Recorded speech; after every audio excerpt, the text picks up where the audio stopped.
So, but today I want to speak to us about mothers. And I want to say thank you to each one of you mothers that are here today, that how the sacrifices you've paid and the sacrifices you continue to make. I look at her with the two kids, have got a handful.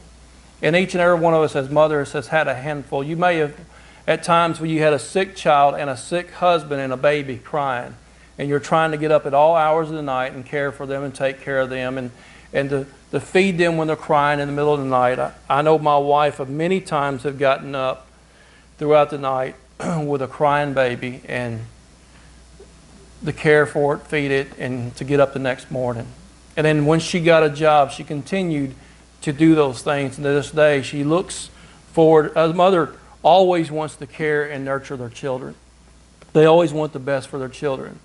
But if you look in Proverbs 31, verses 28 through 31, it says in 28, her children arise up and call her blessed, and her husband also, and he praises her. Many daughters have done virtuously, but thou excellest them all. Favor is deceitful, and beauty is vain, but the woman that feareth the Lord shall be praised. Give her the fruit of her hands, and let her own works be praised in the gates. Let me tell you about two couples are sitting by the pool barbecuing. The two husbands are at the grill grilling out burgers and hot dogs, and the two women are sitting by the pool. These two men are sitting there looking at the food and talking about sports and things, and one says, you know, my wife is getting pretty fed up with the house. She's getting tired of the kids' house, rooms being messy, and me bringing in my clothes, dropping them off beside the bed, and my wife's having to clean up after me and the kids. She's getting pretty fed up, and she's really getting frustrated. I'm kind of concerned about her. And he says, well, the other one says, what do you mean? How do you know that she's getting that fed up and frustrated? I said, well, because she is getting lessons how to drive a bulldozer. So I think she's getting pretty fed up. Have any of you mothers felt like that at times, that you just getting tired of how the kids are keeping the house, and not only the kids, the husband's doing the same thing. He's not teaching them. The frustration a mother faces. In a few minutes, I want to have a video for you to see if we have that. Okay, just a few moments. And then the two women, the two mothers are sitting by the pool and they're looking at their children and says, look at that. What do you think about that? My kid can never get up on time. He just sleeps all day, he plays video games all night. He just don't get out. How do you keep your kid getting up in the morning? At 8 o'clock in the morning, I see your kid outside. What do you do to do that? So, oh, it's very simple. I just set a cat in the bed. Well, explain to how does a cat in the bed get him up? So, well, the dog's in there and they don't get along. Some of you probably thought, I've never thought of that. It'd be a good idea. I may try that on my husband to get him out of bed. Then there's Johnny. We always hear the story of Johnny always getting in trouble and doing something. But now this time Johnny is in the Sunday school class and the teacher asks him, he says, Johnny, do you pray before you eat? He says, no, ma'am, I don't have to. My mother's a good cook. Every child can think of a meal that a mother cooks. Every one of you could probably think right now, my mother's broccoli casserole every Thanksgiving and Christmas, or the steak and gravy. Your mother may say, if you was asked the mother what is her favorite dish that she makes, she may say the pot roast, or she may say the pork chops or something. But the child has something different. Every one of us can think of a meal that our mother makes that lasts, and we always can just remember how it tasted, and we can try to make it. It ain't the same. Mothers can leave a heritage to the children and influence to the children. I asked my wife, what is the feeling of being a mother for the first time? I wish I had the opportunity to ask more mothers, but she said, well, it is a joy of overload. It was just an overload of joy of knowing that I'm pregnant, that I'm going to have a child, and that I'll be able to, if it's a little girl, I can buy her dresses and take her out. Well, I had two boys, and I never had a little girl, so I feared coming home one day and finding them in a little tutu. And that was a concern with me. But she was thrilled to have 2 boys, and she's never dreaded having. We have 2 of the wondrous young men we have now today. But she said it's an overload of joy, and it's kind of like a husband has the same feeling. It's like, wow, but at the same time we're thinking, oh my, diapers, oh, clothes. We're thinking ching, ching, money. But then there's the joy of having a son. Oh, I can take him fishing. I'll take him camping. I'll get to spend time with him. And these things.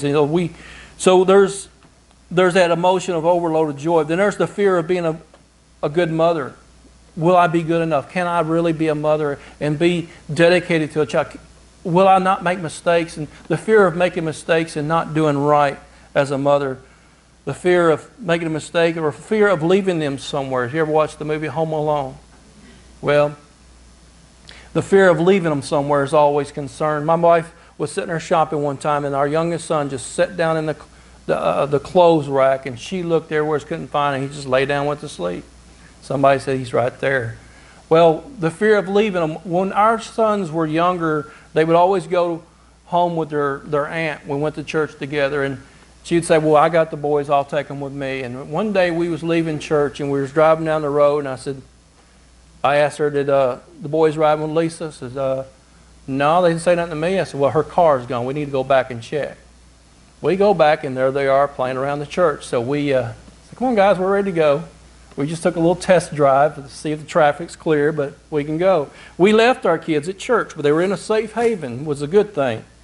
But the fear of making mistakes and not doing right. We, as you mothers, you might have not been a godly influence to your children. You may have not been a Christian growing up, raising your kids, or may just did not do a good job. But as long as you have breath in your lungs, we still can have an influence in our children. We can still speak into their lives. We still have the opportunity, our grandchildren, to speak into their lives and be an influence in their lives. It's never too late. Mother's Day is a day that came about in 1914 in May the 8th of 1914. Woodrow Wilson instituted the day, the second Sunday of May, to be a Mother's Day. Well, it wasn't by him. He just had the authority to make it a certain day. But what happened is a woman named Anna that had the influence of her mother influenced her greatly, so much that when Anna Reeves Jarvis had the dream of, after the Civil War, of having a day, because all these mothers, that there was cousins fighting cousins, mothers fighting mothers, in conflict together. And after this war, these mothers lost children. Regardless of the war, they lost their children. So she wanted to have a day to be a day for the mothers that lost children in the war, to kind of reunite them. But though Anna Jarvis died, her daughter, the youngest daughter, Anna, worked hard to see that dream accomplished. And that dream is accomplished today. We're standing here living that dream, the dream that she had. That took an influence in her life to see this happen. We can influence our children in great ways. I think of not only my mother-in-law being an influence to my wife, a great godly influence to her, because my wife is a good godly woman, a Christian. She has been an influence to me as a young Christian. And to this day, even though I had to be corrected at times, she says, we don't talk like that. You shouldn't act like that. You shouldn't. I have that influence that was been instilled in her, because I didn't grow up in church and being a Christian. I was a drug addict and partier and selling drugs. I didn't know the lifestyle of being a Christian, but I had somebody to direct me. Even though she was not my mother, she had an influence from her mother that instilled in her.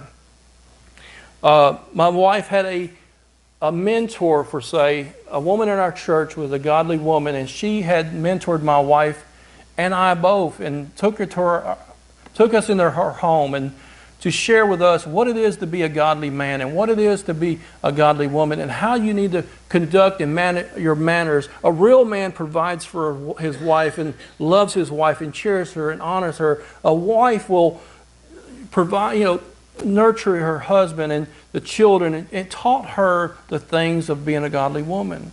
And her name was Cassandra King. And every time I see her, I think she always had to think that a woman should never teach a man. She taught me so many things in that time of just sitting there in the garden, talking about the things in the garden, and spending time with my wife canning blackberries. She made blackberry jam. I ate blackberry jam for I don't know how long. We had jars of blackberry jam. And we ate blackberry jam on ice cream, bananas, on toast, and biscuits. And we ate blackberry jam for a long time. I was like, don't make no more. I want no more blackberry jam. But the thought of that, it makes me, anytime I see blackberries, I think of the times that she spent with my wife to mentor her and to speak in her life. As women, you can speak into the younger women's lives and you can mentor them. It don't have to be your daughter, but it can be a young lady in the church, because the Bible tells that the older women are to teach the younger women, to influence them. 2 Timothy 1:5 says, when I call to remembrance the unfinged faith that is in you, which dwelt first in your grandmother Lois and in your mother Eunice.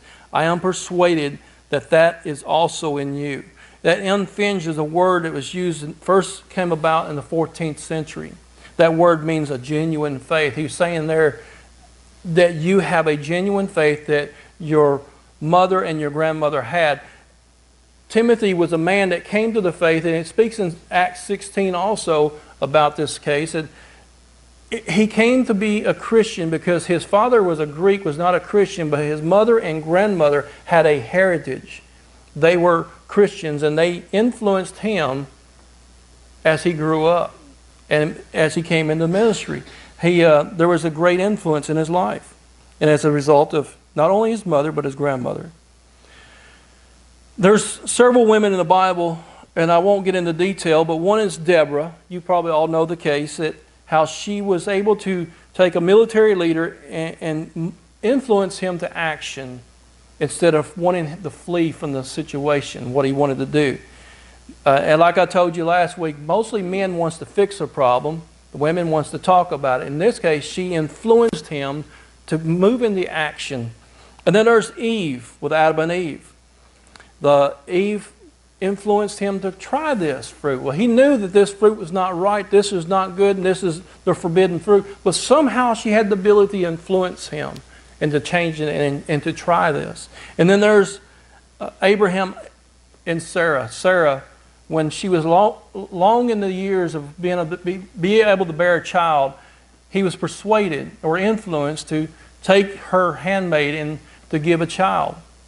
Most of you women will probably say, well, you know me, and they don't take much to influence a man to do something like that. But he was able to be influenced to do that. Beyond what God said that would happen and how God would bless him, they would have on themselves to see that happen. Well, there's a good influence and there's bad influence. There's the influence that women do or can do by manipulation or by demanding. We can demand their change. We can manipulate change or to influence them. I think of the story of the man that was taking his wife to see the gold and to get gold in the mountains of California. And they left the East Coast and they're on the wagon with their mule. And that mule, not even halfway into the trip, he stops and just stands there. And he gets off, and the wife is just carrying on and just nagging away and just, what's wrong with it? Why did you get rid of the other mule? We would have had two, and he wouldn't be. And he looked at her and just kind of walked up to the mule and whispered something in his ear, and he held his finger up and did that. Gets back on it, and that horse head raised up and took off. As they're traveling through halfway into say Kansas, and the horse sits down this time and does not move. He gets off, and the woman's still carrying on. Why did you get rid of the other horse? He looked at her and just kind of went to the mule and looked at it and said, that mule stood up on all fours and its head raised up, and he gets back on the wagon. She looked at him. He just went on. They get almost 3/4 of the way to California. That mule gets down on all fours. He's not going anywhere else. He gets off. He looks at the mule and says, and grabs his Colt 45 and puts him to sleep. She starts just nagging him and hollering at him, screaming at him, and just carrying on. And he looked at her and says, that's one. Nagging don't get nothing accomplished. Demanding don't get anything accomplished. Great godly influence can change the heart of a man. I know young women that can. I know of a accountable woman that had, where I worked at, we would ask, I said, hey, I need a roll brought to me for this, where me and Joe worked at. I said, I need a roll dropped off her. I ain't got time right now. I'll get you later. Well, this young lady walks over there, just started working there, and says, we need a roll over on me. He dropped that roll, went and got it. A woman can change the heart of a man and get things done quick. So what I started doing, use a little wisdom. I said, hey, young lady, can you go get him to get me a roll? That roll was there. I didn't have to wait. He had it there before the other roll was done. So, I mean, I use her good influence on him. So women can influence men in good ways or in bad. But a godly influence of a younger woman. I'm not going to read this whole passage. I want you to look up here on Titus 2, verse 3. Verse 3, it says, not to be false accusers.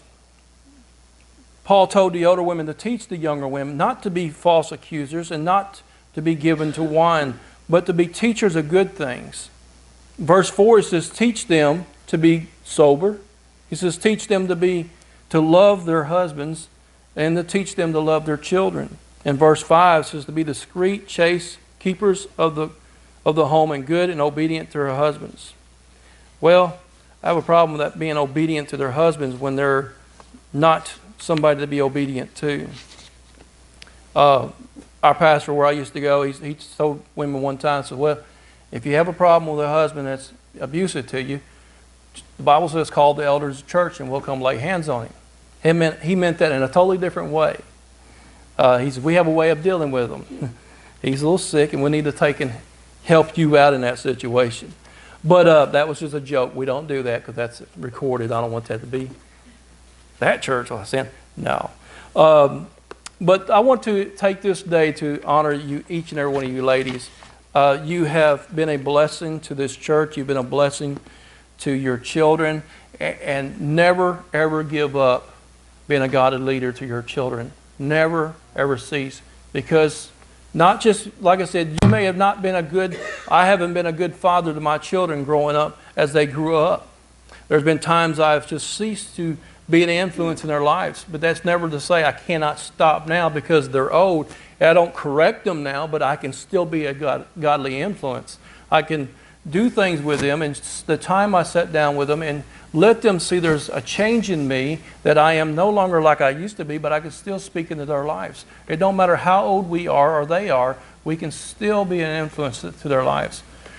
Like I said, my father-in-law was an example to me. I remember as my brother-in-law and him, how they would communicate. I never had that as a father growing up. I didn't know what it was like to be a father. But out of seeing them and watching them, observing other men with their sons, and I said, that's how I want to be. That's the way I want to have a father, and that's the way I want to be, and that's what I'm going to do. I look at other men and say, I admire that. That's how I want to do. And women can do the same thing. And you look at the older women, look to them as advice and wisdom and what it is to be a godly woman. What does this say to be a godly woman? What does this say for me to be? And what am I to do as a woman of God? That is our greatest source of our strength. But not only that, it teaches us how to be a mother and a father through this word. And like I said, we may have failed, we may have come short of being perfect, but it's never, ever too late. We can always still do that. If you would stand to your feet, I want to take and let you out early today so you can spend this time with your mother or with your wife. And like I was going to say, but I didn't, men, this can be a day you shine. Even though it's Mother's Day, you can still shine. Take your wife out. Like I said, not crystals and Burger King. Take her, do something special with her. Spend some time with her. Tell her how great she is. It may not have been your kids, but you've seen how she's raised her kids, and she did the best she could. And before I let out, I want you to watch this video. There's never a time that we can never not make the effort of being the best we can. If you would look to the screen and watch this video.